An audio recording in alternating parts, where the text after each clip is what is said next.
January keeps telling us it's time to move on, reset, start fresh, feel hopeful again. But grief didn't get that memo. And if you're a pet parent, you might be feeling that even more.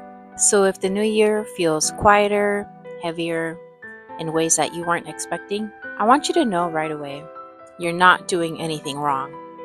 There's something about January. The holidays are over, the distractions are gone, and the noise drops. And suddenly, whatever you've been holding shows up louder. For a lot of us, that thing is grief. Not dramatic grief, not movie scene grief, just something tender sitting in your chest while everyone else is just posting planners and vision boards.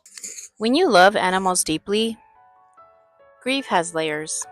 You might be loving a pet that's aging, or you might be grieving something that doesn't have a clear name yet. Sometimes it's not loss, it's anticipation, or change, or realizing that time doesn't stretch out the way it used to. The kind of grief that doesn't announce itself, it just lingers. After years of loving senior pets and walking through pet loss, I've learned this. Grief doesn't need fixing, it needs room.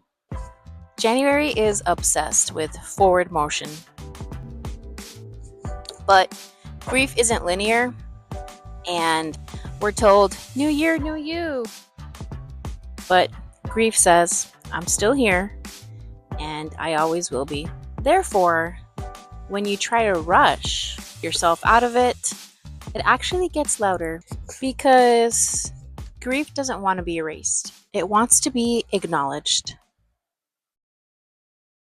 Hey guys.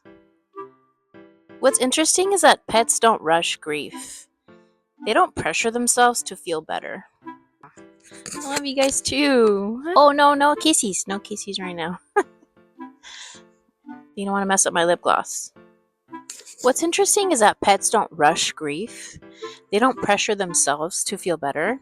If something feels off, they slow down. They nap more. They stay closer. They don't say, I should be over this by now. And somehow, that's enough. I've had days where I'm emotionally unraveling, and my pet is like, cool, we're gonna lay down now. No pep talk, no timeline, no motivational podcast, just vibes. If January feels heavier than December, if you thought you'd feel better by now, but you don't, if you're loving a pet deeply and feeling tender about time, you don't need to move on. You don't need to be positive. You don't need to make any meaning yet. You're allowed to carry grief gently. You're allowed to move at the pace of love, not productivity. This is why this space exists. Where's a good boy, Bruce? Where's a good boy?